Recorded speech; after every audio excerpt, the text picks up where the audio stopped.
কি রাজ্যে বাস করে একবার ভেবে দেখেছিস? হ্যাঁ, এর ওর পোঁদের তলা মানে গদির তলা থেকে টাকা বেরোচ্ছে, চাকরির তো কোনো সিনই নেই। শিক্ষা বল বা স্বাস্থ্য বল, চারিদিকে তো শুধু দুর্নীতি দুর্নীতি আর দুর্নীতি। হ্যাঁ শোন ভাই, শুধু আমি একা নয়, আমার ফেসবুকের সমস্ত বন্ধু বান্ধব, আমি যাদের যাদের চিনি সবার খালি একটাই স্লোগান। কেন রে, তোর বাড়ির কেউ লক্ষ্মীর ভান্ডারের 1000 টাকা পায় না? 1000 কি হয় ওই 1000 টাকায় বলতো একবার? আরে ভাই, বিজেপির কোনো গ্যারান্টি নাই।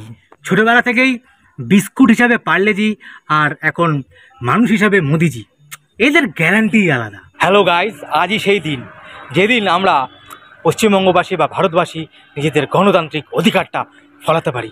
আঙুলে কালি লাগিয়ে ফেলেছি গাইস, ইস বার 400 পার। 1000 বাড়ির মা বাড়ির বউ 1000 পায় না?